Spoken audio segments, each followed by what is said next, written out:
Good evening students, स्वागत है आपका positive John academy online classes में। आज अपन स्टार्ट करेंगे अपना पादप जगत। जैसे कल मैंने बताया था कि अपन को पढ़ना है आर.एच. विटेकर का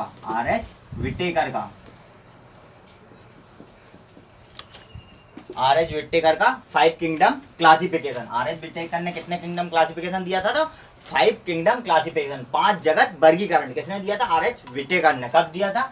1969 में दिया था। कब दिया था? 1969 में दिया था। कौन कौन से जगत में बांटा था आर.एच. विटेकर ने? तो उनने पहला जगत बोला था मोनेरा, दूसरा बोला था प्रोटिस्टा, तीसरा पादप, चौथा जंतु और पांचवा कवक। पांचवा क्या था? कवक। अब अपन ने जो स्टार्ट किया है, मैंने बोला था कि बॉटनी से सबसे ज्यादा क्वेश्चन आएंगे और आते ही हैं। इस बार की ग्रुप डी में भी आए थे, इससे पहले एमपी पुलिस हुई थी जो 2017 में, अपनी 2016 में, दोनों में बॉटनी के सबसे ज्यादा क्वेश्चन थे। और बच्चे को क्या पढ़ाया जाता है सबसे ज्यादा? तो जंतु विज्ञान। बोले तो बायोलॉजी में क्या? जूलॉजी पढ़ाई जाती है। जूलॉजी से आते हैं क्वेश्चन, पर इतने नहीं आते हैं जितने इस छोटे से चैप्टर से आते हैं। पादप जगत अपना बहुत छोटा है, पर क्वेश्चन सबसे ज्यादा इसी से बनते हैं। अब पादप जगत को कितने भागों में बांटा गया है? तो पादप जगत को मुख्यतः 2 भागों में बांटा गया है। पहला भाग है कौन सा? बीज रहित। रहित बोले तो बिना बीज वाले, या ये लिखा है या अपुष्पी पौधे, मतलब बिना पुष्प वाले। बीज रहित या अपुष्पी पौधे या क्रिप्टोगैम्स। इस बार जो पेपर हुए थे उसमें इंग्लिश का सबसे ज्यादा यूज किया था रेलवे ने। ऐसा नहीं दिया था कि अपुष्पी पौधे, ऐसे पौधे जिनमें पुष्प नहीं होते उन्हें क्या कहते हैं। तो अगर कोई 8वीं वाला भी बच्चा है तो अगर ऐसा लिखा हुआ रहेगा कि उन्हें अपुष्पी पौधे कहते हैं तो वो भी अपना टिक करके जाएगा। पर नहीं, रेलवे ने इस बार ऐसा पूछा था कि वे पौधे जिनमें पुष्प नहीं होते हैं उन्हें कहते हैं क्रिप्टोगैम्स, फेनरोगैम्स, ऐसे शब्द लिख कर दिए थे उसने। तो देखो, पहला बांटा अपन ने पादप जगत को बीज रहित या अपुष्पी पौधे या क्रिप्टोगैम्स में। बीज रहित, अपुष्पी या क्रिप्टोगैम्स। तो ऐसे पौधे जिनमें बीज नहीं होते हैं, पुष्प नहीं होते हैं, उन्हें क्या कहते हैं? क्रिप्टोगैम्स कहते हैं। दूसरा भाग है बीजयुक्त। क्या है? बीजयुक्त या पुष्पी पौधे। बीजयुक्त पौधे या पुष्पी पौधे या फेनरोगैम्स या फेनरोगैम्स। तो अब ये क्रिप्टोगैम्स और फेनरोगैम्स हमको कैसे याद होगा? इंग्लिश के शब्द है, बार बार अपन भूल जाएंगे। तो किसे क्रिप्टोगैम्स कहेंगे और किसे फेनरोगैम्स कहेंगे? तो देखो स्टूडेंट, हमको कोई एक याद करना है। कोई एक भी याद कर लेंगे तो हमको दोनों इजीली याद हो जाएंगे। देखो, अब ये फेनरोगैम्स को याद करने का तरीका या ट्रिक या कुछ भी बोल दो, इसको जोड़ तोड़ कर अपन, मैं सारा का सारा बायो ऐसी जोड़ तोड़ के पढ़ाऊंगा। जोड़ तोड़ के मतलब कि ये शब्द को ही तोड़ना बताऊंगा और इन्हीं से इनका मीनिंग निकालना बताऊंगा। तो वो अगर पेपर में पूछ ले कि ऐसे पौधे जिनमें पुष्प होते हैं उन्हें क्या कहते हैं? क्या कहते हैं? फेनरोगैम्स कहते हैं। देखो बच्चों, फेनरोगैम्स बोले तो फ्रेगनेंस। फेनरोगैम्स को अपन को हिंदी पढ़ना नहीं आता है, मेरे को तो बिल्कुल नहीं आता है। तो मैं ये फेनरोगैम्स को फेनरोगैम्स ना पढ़कर क्या पढ़ूंगा? इसको फ्रेगनेंस पढ़ूंगा। क्या पढ़ूंगा? फ्रेगनेंस। फ्रेगनेंस का मतलब क्या होता है? खुशबू। क्या होता है? खुशबू। और खुशबू कहाँ से आती है? पुष्पी पौधों से आती है। खुशबू कहाँ से आती है? पुष्पी पौधों से। तो अपन इसको ऐसे भी याद कर सकते हैं कि पुष्पी पौधों को क्या कहते हैं? फेनरोगैम्स कहते हैं। क्या कहते हैं? फेनरोगैम्स। तो बीजयुक्त पौधे या पुष्पी पौधे या फेनरोगैम्स। तो पादप जगत को कितने भागों में? 2 भागों में। कौन सा? पहला क्रिप्टोगैम्स, दूसरा फेनरोगैम्स। मैं क्रिप्टोगैम्स और फेनरोगैम्स ये भी बोलूंगा, अपुष्पी भी बोलूंगा और बीज रहित भी बोलूंगा। तीनों का मतलब एक ही है, मतलब तीनों एक ही चीजें हैं, बस उनको अलग अलग चीजों में बांटा गया है। अब क्रिप्टोगैम्स कितने प्रकार के होते हैं? तो क्रिप्टोगैम्स होते हैं 3 प्रकार के। पहला, आपने इनके सबके नाम सुने होंगे आपने, और इस बार के ग्रुप डी में अगर आप डाउनलोड करके देखोगे पेपर सेट को, कि हर पेपर में एक ना एक जगह आपको थैलोफाइटा, ब्रायोफाइटा या टेरिडोफाइटा दिखेगा, जिम्नोस्पर्म, एंजियोस्पर्म दिखेगा। ये सारे शब्द दिखेंगे आपको किसी ना किसी पेपर सेट में ग्रुप डी के। तो पहली बात करेंगे अपन किसकी? क्रिप्टोगैम्स को, जो पुनः 3 भागों में बांटा गया है। उसका पहला भाग है थैलोफाइटा। पहला भाग क्या है? थैलोफाइटा। दूसरा भाग क्या है? ब्रायोफाइटा। और तीसरा भाग क्या है स्टूडेंट्स? टेरिडोफाइटा। अब ये थैलोफाइटा, ब्रायोफाइटा और टेरिडोफाइटा क्या होते हैं, सबसे पहले अपन इनकी बात करेंगे।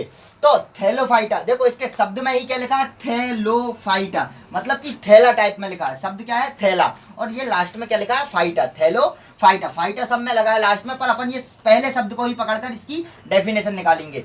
तो ऐसे पौधे या ऐसे पादप जो जड़, तना और पत्तियों, जड़, तना और पत्तियों में विभेदित ना रहे, मतलब कि इनमें क्या नहीं रहे? जड़ भी नहीं रहे, तना भी नहीं रहे और पत्ती भी नहीं रहे। इनकी संरचना कैसी रहे, एक थैले के समान या थैलस के समान रहे, तो उन्हें ही क्या कहते हैं, थैलोफाइटा कहते हैं। तो पहला क्वेश्चन आप लोगों के लिए कि पादप जगत का सबसे बड़ा संघ बोल दो आप, या पादप जगत का सबसे बड़ा भाग कौन सा है, या कौन आता है पादप जगत में सबसे बड़ा, ठीक है ना। तो आपका ये क्वेश्चन है, आप इसका मेरे को आंसर देना। उसके बाद आता है ब्रायोफाइटा। तो देखो अपन ने देखा है कोई भी चीज की उत्पत्ति होती है तो वो धीरे धीरे करके विकास करता है, धीरे धीरे करके मतलब वृद्धि होती है, सारी चीजें होती है। तो थैलोफाइटा के लिए क्या बोला कि ये ऐसे पादप है जो जड़ तना पत्तियों में विभक्त नहीं रहते हैं, जड़ तना और पत्तियों में विभक्त नहीं रहते, इनमें संवहन ऊतक भी नहीं पाया जाता है, ये अधिकांशतः जलीय होते हैं, ये स्वपोषी होते हैं। ये इनकी क्या है, बोल सकते हैं विशेषताएं हैं। ये विशेषताओं से ही पूछ लेता है कई बार कि थैलोफाइटा की इनमें से कौन सी थैलोफाइटा की विशेषता नहीं है। तो वैसे ही थैलोफाइटा की क्या क्या विशेषताएं हैं, तो ये कैसे रहते हैं, जड़ तना पत्तियों में विभेदित नहीं रहते। ये क्वेश्चन ग्रुप डी में पूछा गया, आप पेपर उठाकर देख लेना। उसके बाद आते हैं अपन ब्रायोफाइटा। तो जैसे ही थैलोफाइटा थे, सबसे पहले थैलोफाइटा आए पृथ्वी पर, तो मतलब कि सबसे पहले किसका हुआ उत्पत्ति, तो थैलोफाइटा की। उसके बाद कौन आए, ब्रायोफाइटा आए। तो आप लोगों के लिए दूसरा क्वेश्चन कि पादप जगत का उभयचर किसे कहते हैं। कमेंट सारे क्वेश्चनों के करना, आप लोग जो भी मैं क्वेश्चन पूछता हूं उनके कमेंट्स जरूर करना।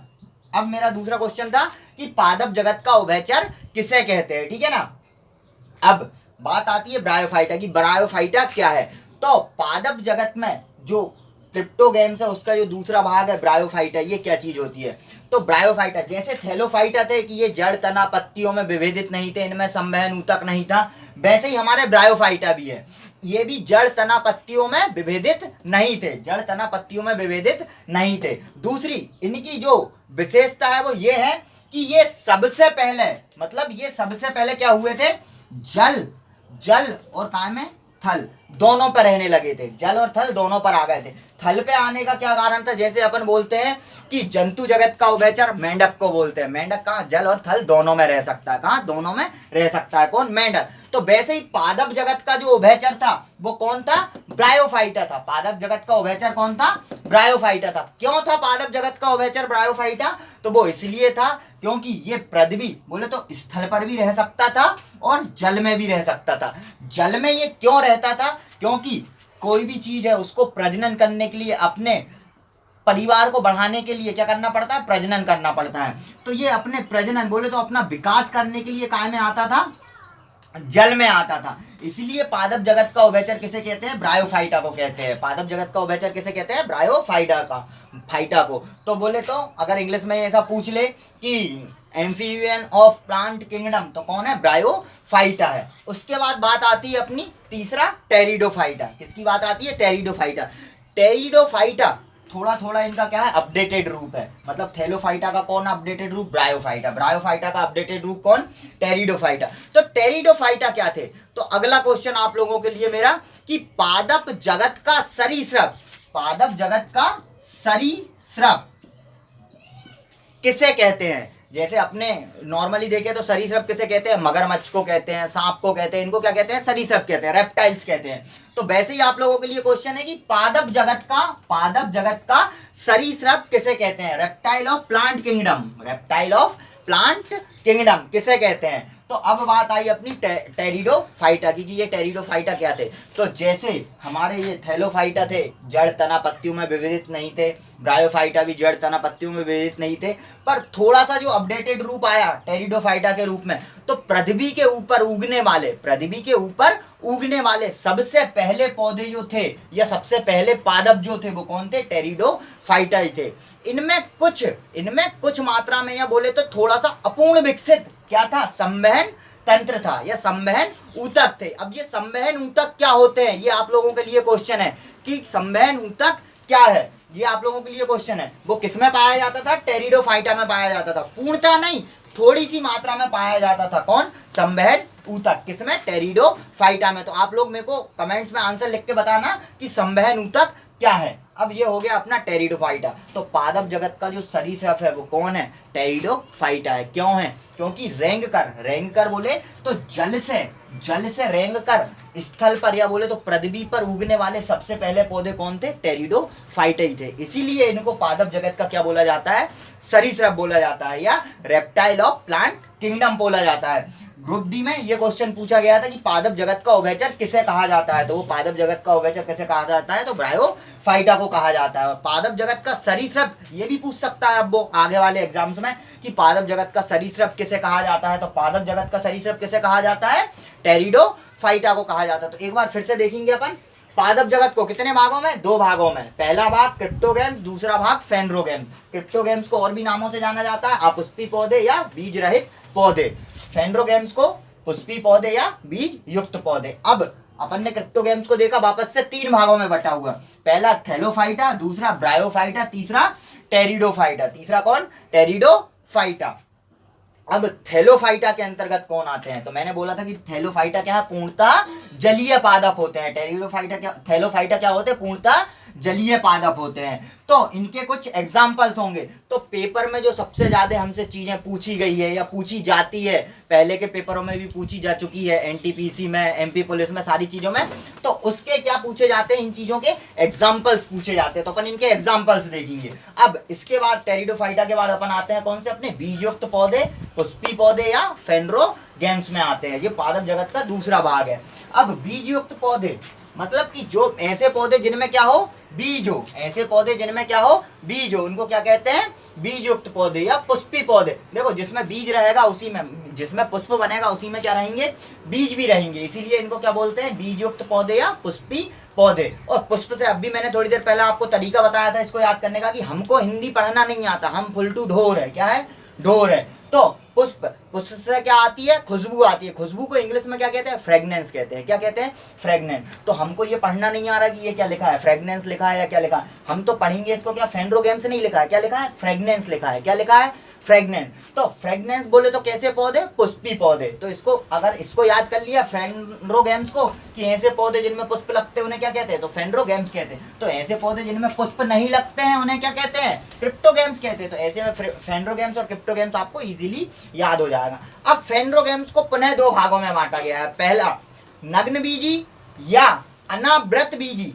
नग्न बीजी या अनावृत बीजी या जिम्नोस्पर्म। आपने ये तीनों नाम सुने होंगे, आपने ये तीनों नाम सुने होंगे, पर शायद आप लोगों को ये नहीं पता होगा कि ये किसके अंतर्गत आते हैं। तो ये किसके अंतर्गत आते हैं? फेनरोगेम्स के अंतर्गत आते हैं। ठीक है। अब फेनरोगेम्स 2 टाइप के, पहला नग्न बीजी, अनावृत बीजी या जिम्नोस्पर्म। दूसरा टाइप आवृत बीजी, आवृत बीजी और या एंजियोस्पर्म। ये दोनों नाम भी आपने सुने होंगे, आवृत बीजी या एंजियोस्पर्म। तो जो अनावृत बीजी है, अनावृत बीजी है, इसको मूल रूप से अगर कहा जाए तो इसको ही क्या कहा जाता है? पुष्पी कहा जाता है। इसको क्या कहा जाता है? मूल रूप से पुष्पी पौधे कहा जाता है। जो यहाँ पे मैंने लिखा ना बीजयुक्त को, तो इसका ही नाम है क्या?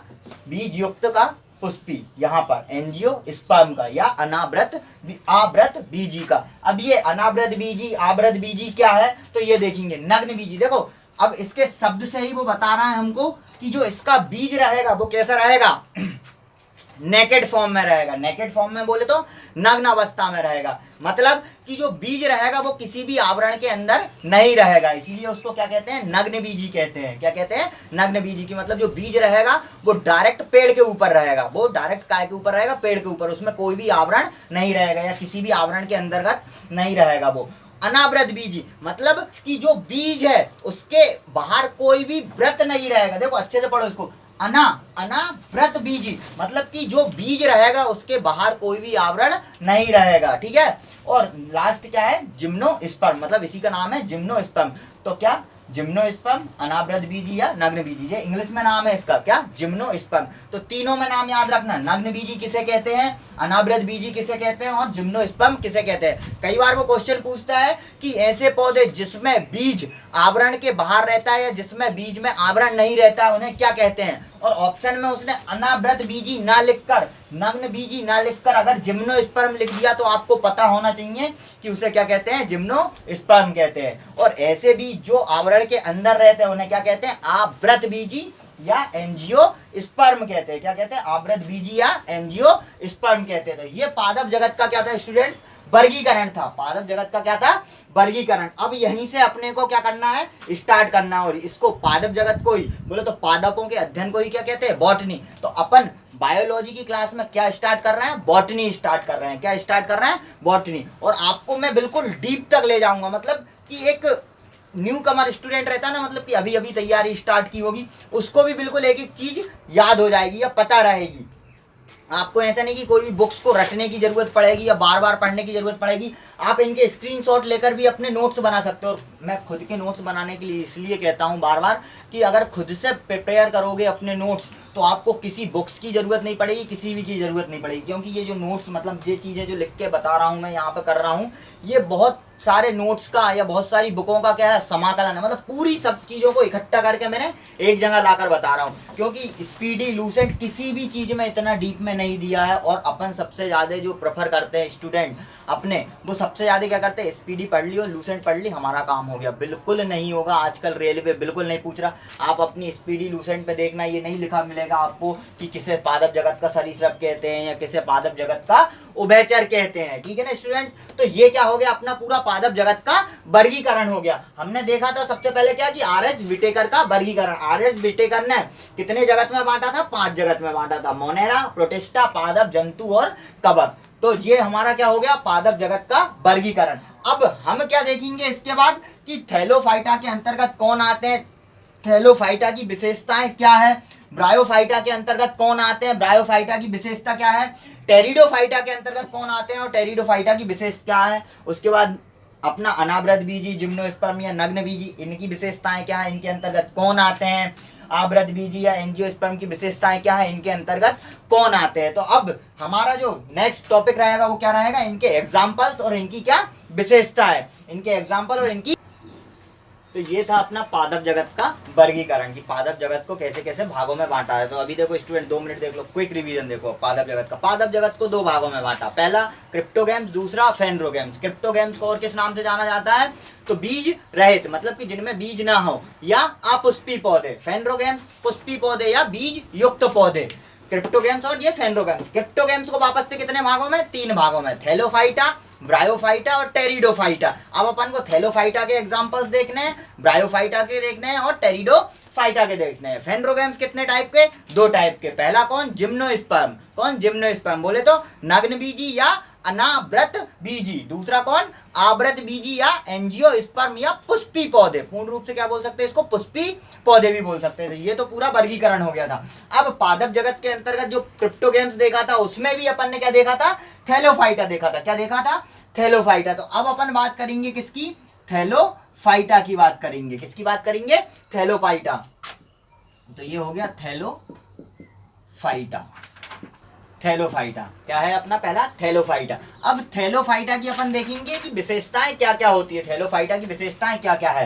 तो थैलोफाइटा देखो, मैंने अभी थोड़ी देर पहले बताया था थैलोफाइटा क्या है, तो ये थैला लिखा हुआ है। क्या लिखा है, थैला। हमने बोला है कि हमको क्या नहीं पढ़नी आती, हिंदी, और हमारे स्टूडेंटों को भी क्या नहीं आती, हिंदी पढ़ना नहीं आती। तो हम तो पढ़ेंगे गलत, और उस गलत को ही पढ़ के हम क्या उस चीज का मीनिंग निकाल के याद कर लेंगे इसको। ये क्या लिखा, थैला।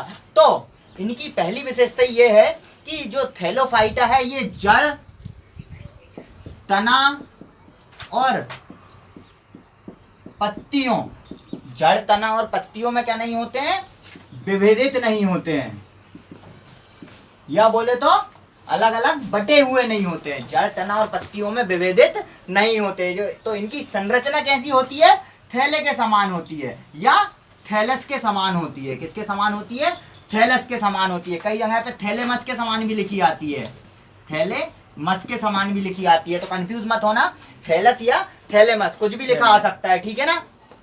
तो थैलोफाइटा क्या है, ऐसे पादप जिनकी संरचना जड़, तना एवं पत्तियों में विभेदित नहीं रहती है, क्या कहलाते हैं, थैलोफाइटा कहते हैं। इनकी संरचना कैसी रहती है, थैलस के समान रहती है। अगला देख सकते हैं अपन कि ये कैसे होते हैं। तो थैलोफाइटा कैसे होते हैं, स्वपोषी होते हैं। कैसे होते हैं, स्वपोषी होते हैं। जैसे अभी मैं जैसे इसका एग्जाम्पल बताऊंगा तो आप बोलोगे कि हाँ सर ये क्या होते हैं, स्वपोषी। क्यों होते हैं, क्योंकि देखो थैलोफाइटा का पहले ही एग्जाम्पल मैं बता रहा हूं आपको, शैवाल, लाइकेन, ये सब क्या है, थैलोफाइटा के उदाहरण है। आपने देखा होगा और पढ़ा भी होगा कि अधिकांश शैवाल क्या होते हैं, जलीय होते हैं। अधिकांश शैवाल क्या होते हैं, जलीय। शैवाल बोले तो एल्गी, अधिकांश शैवाल क्या होते हैं, जलीय होते हैं। तो थैलोफाइटा का भी क्या बोला मैंने कि थैलोफाइटा क्या होते हैं, इनकी विशेषता क्या है, यह क्या होते हैं, अधिकांशतः थैलोफाइटा जलीय होते हैं। जैसे कि शैवाल इसका एक उदाहरण है। जड़ तना पत्तियों में शैवाल को देखा होगा आपने, कितनी छोटी छोटी संरचनाएं रहती है। पानी में जो काई एल्गी रहती है ना, काई को ही बोलते हैं अपन एल्गी, अपनी शुद्ध भाषा में बोले तो कजी, क्या बोलते हैं इसको, कजी बोलते हैं। उसी को क्या बोलते हैं, शैवाल बोलते हैं। तो क्या इसमें जड़ तना पत्तियां रहती है, नहीं रहती है। तो वही काई इसका उदाहरण है, बोले तो शैवाल या काई या एल्गी, क्या है, एल्गी। इसके बाद क्या आएगा हमारा, ब्रायोफाइटा आएगा। क्या आएगा इसके बाद हमारा, ब्रायोफाइटा। तो ये हो गया थैलोफाइटा, अब आएगा हमारा ब्रायोफाइटा।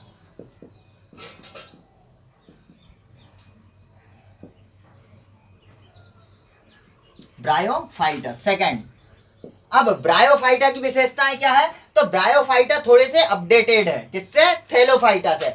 ये भी जड़ तना पत्तियों में विभेदित नहीं होते हैं, ये भी जड़ तना पत्तियों में विभेदित नहीं होते हैं। पर ये क्या है, प्रजनन करने के लिए तो जल में आते हैं, ये प्रजनन करने के लिए तो जल में आते हैं, पर फिर भी कहां पे चले जाते हैं, स्थल पे भी पहुंच जाते हैं। थोड़ी बहुत देर स्थल पे रहते हैं, फिर वापस से कहां पे आ जाते हैं, जल में आ जाते हैं। इसीलिए इन्हें क्या कहा जाता है, पादप जगत का उभयचर कहा जाता है। पादप जगत का क्या कहा जाता है, उभयचर। किसे कहा जाता है, ब्रायोफाइटा को कहा जाता है पादप जगत का उभयचर। ये कैसे होते हैं, स्वपोषी भी होते हैं और परपोषी भी होते हैं, मतलब किसी दूसरे के ऊपर भी ये रह सकते हैं और खुद से भी अपना भोजन बना सकते हैं। इसके एग्जाम्पल्स क्या है ब्रायोफाइटा के, तो ब्रायोफाइटा के एग्जाम्पल है हार्नवोल्ट, लिवरवोर्ट, ये इसके क्या है, एग्जाम्पल है। हार्नवोर्ट, लिवरवोर्ट, ये काय के एग्जाम्पल है, ब्रायोफाइटा के एग्जाम्पल है। तो ब्रायोफाइटा क्या, वापस से एक बार देखते हैं अपन, जड़ तना पत्तियों में ये भी विभेदित नहीं रहते। ये इनको क्या कहा जाता है, पादप जगत का उभयचर कहा जाता है। ये स्वपोषी भी होते हैं और परपोषी भी होते हैं। इनके एग्जाम्पल क्या है, हार्नवोर्ट और लिवरवोर्ट। देखो इनसे क्या चीजें ज्यादा पूछी जाती है, तो सबसे पहले ज्यादा पूछे जाते हैं इनके एग्जाम्पल्स के ऊपर कि इनमें से कौन सा थैलोफाइटा है, इनमें से कौन सा ब्रायोफाइटा है, तो ये इनसे पूछा जाता है। आप लोगों के लिए एक क्वेश्चन है कि सबसे बड़ा ब्रायोफाइटा क्या है, कौन सा है, और सबसे छोटा ब्रायोफाइटा कौन सा है। सबसे छोटा ब्रायोफाइटा पादप कौन सा है और सबसे बड़ा ब्रायोफाइटा पादप कौन सा है। इसके आंसर मेरे को आप कमेंट्स में लिख के जरूर बताना कि सबसे बड़ा ब्रायोफाइटा ये है, सबसे छोटा ब्रायोफाइटा ये है। तो ये हो गया हमारा ब्रायोफाइटा। इससे पहले देखा हमने थैलोफाइटा। अब देखेंगे हम टेरिडोफाइटा। अब क्या देखेंगे हम, टेरिडोफाइटा देखेंगे। ब्रायोफाइटा, टेरिडोफाइटा, अब देखेंगे हम टेरिडोफाइटा। अब ब्रायोफाइटा हो गया, अब देखेंगे अपन टेरिडोफाइटा की टेरिडोफाइटा क्या है। तो अभी थोड़ी देर पहले मैंने एक क्वेश्चन पूछा था आप लोगों से वीडियो में कि पादप जगत का सरीसृप किसे कहते हैं। तो जो पादप जगत का सरीसृप है वो यही बंदा है, कौन है, टेरिडोफाइटा। टेरिडोफाइटा। और पादप जगत का सरीसृप क्यों बोलते हैं इसे, क्योंकि जो पादप जगत के पहले स्थलीय पादप थे, पहले स्थलीय पादप से मतलब क्या है कि पहली बार स्थल पे आने वाले अगर कोई पादप थे तो वो कौन थे, यही टेरिडोफाइटा थे। कि मतलब अभी तक थैलोफाइटा अपना काय में था, पूर्णतः जल में था। ब्रायोफाइटा काय में था, तो ब्रायोफाइटा जल और स्थल दोनों पे आना जाना कर रहा था, मतलब कि अपनी मेंढक की तरह की, मेंढक स्थल पर भी थी और जल में भी थी, इसीलिए उसको उभयचर कहा था। तो वैसे ही ब्रायोफाइटा के साथ भी था। पर जो हमारे टेरिडोफाइटा आएंगे ये क्या थे, पहली बार पृथ्वी पर आकर मतलब क्या होने लगे थे, विकसित होने लगे थे, इसलिए इनको क्या कहते हैं, स्थलीय पादप कहते हैं। कि स्थल पर आने वाले पहले पादप कौन है, तो वो कौन है, टेरिडोफाइटा। इसीलिए इन्हें क्या कहते हैं, पादप जगत का सरीसृप, पादप जगत का सरीसृप कहते हैं। बोले तो reptile of plant kingdom, reptile of plant kingdom. अब टेरिडोफाइटा जो है इनमें क्या था, जो संवहन ऊतक था, बोले तो पादप जो थे वो जड़ तना पत्तियों में थोड़े थोड़े या बोले तो अपूर्ण रूप से विकसित थे। मतलब पूर्ण रूप से तो विकसित नहीं थे, अपूर्ण रूप से मतलब थोड़े थोड़े विकसित थे, तो अपूर्ण विकसित थे। कौन, संवहन ऊतक, संवहन ऊतक क्या थे? अपूर्ण रूप से विकसित थे या अविकसित थे। कैसे थे? अविकसित थे। कौन? संवहन ऊतक। तो थोड़े बहुत जो टेरिडोफाइटा थे उनमें क्या रहती थी? जड़, तना और पत्तियों में थोड़े थोड़े विभक्त हो जाते थे। तो वही क्या था? अपूर्ण संवहन ऊतक का पाया जाना या अविकसित रहना। ठीक है। उसके बाद इसके एग्जाम्पल्स क्या क्या है कि किस किस को मतलब टेरिडोफाइटा के अंतर्गत रखा गया है? तो silver fern, fern, flying spider, monkey, ये इसके एग्जाम्पल है। ये एग्जाम्पल पूछा था एमपी पुलिस के पेपर में कि फ्लाइंग स्पाइडर मंकी किसके अंतर्गत आता है? तो किसके अंतर्गत आता है? टेरिडोफाइटा के अंतर्गत आता है। कौन? Flying spider monkey. फर्न किसके अंतर्गत आता है? टेरिडोफाइटा के। सिल्वर फर्न ये भी किसके अंतर्गत आता है? टेरिडोफाइटा के। तो आप लोगों के लिए फिर से एक क्वेश्चन है कि पादप जगत में सबसे बड़ा टेरिडोफाइटा कौन है? सबसे बड़ा। और पादप जगत में सबसे छोटा टेरिडोफाइटा कौन है? ये दोनों आप लोगों के लिए क्वेश्चन है। तो ये हो गया हमारा क्या? क्रिप्टोगेम्स के 3 भाग, Thallophyta, bryophyta, pteridophyta. Thallophyta, bryophyta और टेरिडोफाइटा। थैलोफाइटा के क्या देखे हमने? एग्जांपल्स देखे। क्या क्या है? शैवाल, लाइकेन, ये किसके एग्जांपल है? थैलोफाइटा के है। उसके बाद ब्रायोफाइटा के एग्जांपल्स क्या है? तो horn boat, liver boat, Moses, ये सब काय के उदाहरण है? हमारे ब्रायोफाइटा के। उसके बाद कौन आया? टेरिडोफाइटा। टेरिडोफाइटा क्या है? ये पादप जगत का सरीसृप है। इसके एग्जांपल्स क्या क्या है? तो सिल्वर फर्न और फ्लाइंग स्पाइडर मंकी, ये सारे के सारे एग्जांपल काय के हैं? टेरिडोफाइटा के हैं। अब जो हम एग्जांपल्स देख रहे हैं या इनके बारे में हमने जो विशेषताएं देखी, तो हमको इनमें सबसे मेन चीज जो है, हमने एग्जांपल छोड़ के आए ब्रायोफाइटा का शैवाल के बारे में क्या करना है? हमको विस्तृत रूप से पढ़ना है। पर उससे पहले हम क्या देख लेंगे? हमारे जो फेनरोगेम्स थे उसका विभाजन देख लेंगे। उनके बारे में भी थोड़ा थोड़ा हमको जानना पड़ेगा। क्यों? क्योंकि सारी चीजों को अभी अपन एक साथ नहीं कर सकते। मैं फ्लो डायग्राम के हिसाब से आपको सारी चीजें समझा रहा हूँ। फ्लो डायग्राम के हिसाब से सारी चीजें समझाने से ये होता है कि स्टूडेंट के दिमाग में एक फ्लो चार्ट बन जाता है कि क्या क्या चीजें अपन ने पढ़ी थी या किस तरीके से पढ़ी थी। आप भी अगर इस तरीके से फ्लो डायग्राम बना के पढ़ोगे तो मैं गारंटी लेता हूं कि आपको बार बार रटने की जरूरत नहीं पड़ेगी चीजों को। जैसे रटने के लिए अपन बार बार पीछे आते हैं ना, पुस्तक में पढ़ लिया फिर से भूल गया, फिर से अपन को पढ़ने के लिए आना पड़ता है। ऐसा करने की जरूरत नहीं पड़ेगी आपको। एक फ्लो, जब भी आप इन चीजों को याद करने के लिए बैठो तो कभी भी पुस्तक को लेकर और उसको रटने मत बैठा करो। क्या करा करो? अपने एक पेन कॉपी लेना और उसमें अपन एक पहले ही उस पूरा चैप्टर का फ्लो डायग्राम बना लो। फ्लो डायग्राम बनाने से क्या होता है कि ये सारे एग्जांपल्स लिख रहा हूं मैं, ये सारी चीजें लिख रहा हूं, इनके बारे में थोड़ा थोड़ा अपन वहीं पे लिख लो, फ्लो डायग्राम में ही लिख लो। मैं आगे आएगा रक्त वगैरह ये सारी चीजें, उसमें आपको इस तरीके से पढ़ाऊंगा कि आपको पूरे चैप्टर का ही साथ में पहले ही दिख जाएगा कि ये तो पूरा चैप्टर यहीं पर है। ठीक है, सारी चीजें। तो ये हो गया हमारा क्या? क्रिप्टोगेम्स खत्म। क्रिप्टोगेम्स बोले तो बीज रहित पौधे या बोले तो अपुष्पी पौधे और या क्रिप्टोगेम्स। अब हम देखेंगे क्या? फेनरोगेम्स। क्या देखेंगे हम? फेनरोगेम्स। तो ये पूरा टेरिडोफाइटा, ब्रायोफाइटा, ये सारी चीजें खत्म हो गई है। फेनरोगेम्स अब देखेंगे अपन क्या? फेनरोगेम्स या बीज युक्त पादप या क्या? फेनरोगेम्स बीज युक्त पादप या अपने क्या हो गया था? अपन ने 3 चीज बात की थी इनकी कि फेनरोगेम्स कहते हैं इन्हें और बीज युक्त पादप कहते हैं या पुष्पी पौधे कहते हैं। क्या कहते हैं? या पुष्पी पौधे। अब इनको अपन ने कितने भागों में बांटा था? तो इनको वापस से अपन ने कितने भागों में बांटा था? 2 भागों में बांटा था। एक भाग था इसका नग्न बीजी,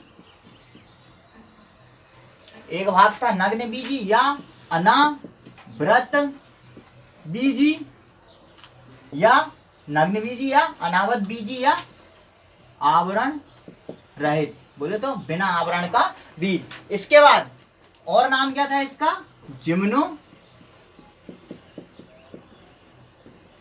जिम्नोस्पर्म था। दूसरा इसका क्या था? आवृत बीजी या क्या था? पुष्पी या एंजियोस्पर्म। क्या थे, एंजियोस्पर्म। तो नग्न बीजी के अंतर्गत कैसे पौधे आते हैं, या नग्न बीजी की विशेषताएं क्या होती है, या एंजियोस्पर्म, जिम्नोस्पर्म, इनकी विशेषताएं क्या होती है, अब अपन ये देखेंगे। तो अब देखो, टेरिडोफाइटा तक क्या होने लगा था, संवहन ऊतक थोड़ा थोड़ा विकसित हुआ था। थोड़ा थोड़ा विकसित मतलब अपूर्ण विकसित था, पूर्ण रूप से विकसित नहीं था। पर जैसे ही हम क्रिप्टोगेम्स में आते हैं, क्रिप्टोगेम्स में आते हैं या पुष्पी पौधे में आते हैं, उसके अंतर्गत जो नग्न बीजी है, इनमें संवहन ऊतक क्या रहता है, पूर्ण रूप से विकसित रहता है। अब मैं बता देता हूं कि संवहन ऊतक क्या होता है। हमारा जो जाइलम और फ्लोएम है, इन्हें क्या कहते हैं, संवहन ऊतक कहते हैं। संवहन, संवहन का मतलब क्या होता है, कोई भी चीज को एक स्थान से दूसरे स्थान तक लेकर आना जाना, मतलब किसी भी चीज का क्या करना, संवहन करना, ठीक है ना, परिवहन करना एक स्थान से दूसरे। तो यही जो जाइलम और फ्लोएम है, इसके ही कारण भोजन का क्या होता है, संचय होता है। भोजन को एक स्थान से दूसरे स्थान तक लाया ले आया जाता है, जल को एक स्थान से दूसरे स्थान तक लाया ले जाया जाता है। तो जो संवहन ऊतक है वो क्या है, हमारे जाइलम और फ्लोएम ही है। तो अभी तक जितने भी थे, जिसको अपन क्रिप्टोगेम्स बोल रहे थे या बीज रहित पौधे बोल रहे थे, उनमें संवहन ऊतक नहीं पाया जा रहा था। पाया भी गया टेरिडोफाइटा में, तो वो थोड़ा सा पाया गया, अपूर्ण विकसित पाया गया। पर हमारा जो सबसे मेन विशेषता है, संवहन ऊतक किसमें पाया जाता है, तो हमारे पुष्पी पौधों में पाया जाता है या फेंड्रोगेम्स में पाया जाता है। तो इनकी पहली विशेषता क्या है कि इनमें संवहन ऊतक पाया जाता है, पूर्ण रूप से विकसित होता है। आप लोगों ने इनके नाम सुने होंगे, जैसे अगर मैं बोलूं तो पाइनस, साइकस, ये सारी चीजें किसके अंतर्गत आती है, इन्हीं के अंतर्गत आती है। यूकेलिप्टस, अपने जितने भी पेड़ पौधे हम जो देखते हैं घर से बाहर, हमारे बड़े बड़े पेड़ पौधे, पीपल, नीम, इमली, ये सारे के सारे क्या है, आवृत बीजी और अनावृत बीजी है, नग्न बीजी ही है, ठीक है ना। यही सारे जो हमको दिख रहे हैं, तो यही क्या है, हमारे आवृत बीजी और अनावृत बीजी। इनमें संवहन ऊतक पूर्ण विकसित होता है, इसीलिए इनकी हाइट या इतने बड़े बड़े आकार के होते हैं ये, ठीक है। तो इनकी पहली विशेषता क्या हो गई कि इनमें संवहन ऊतक पूर्ण रूप से विकसित होता है। अब जो नग्न बीजी या अनावृत बीजी है, इनमें जो बीज रहता है वो पेड़ के ऊपर पाया जाता है। और वो कैसा पाया जाता है, बिना आवरण का पाया जाता है। कैसा पाया जाता है, बिना आवरण का पाया जाता है। पर ये जो अनावृत बीजी है, एंजियोस्पर्म में, इसमें जो बीज पाया जाता है वो आवरण के अंदर पाया जाता है। किसके अंदर पाया जाता है, आवरण के अंदर पाया जाता है। जैसे आपने देखा होगा इमली में जो रहता है वो उसका बीज आवरण के अंदर पाया जाता है। आम की गुठली उसके अंदर पाई जाती है। ये सारी चीजें क्या है, आवरण के अंतर्गत पाई जाती है, इसलिए इनको क्या कहते हैं, एंजियोस्पर्म या आवृत बीजी या पुष्पी पौधे कहते हैं। इनकी और विशेषताएं क्या है, तो ये आकार में बहुत बड़े बड़े होते हैं। आकार में क्या होते हैं, बहुत बड़े बड़े होते हैं। तो आप लोगों के लिए मेरा पहला क्वेश्चन है कि सबसे बड़ा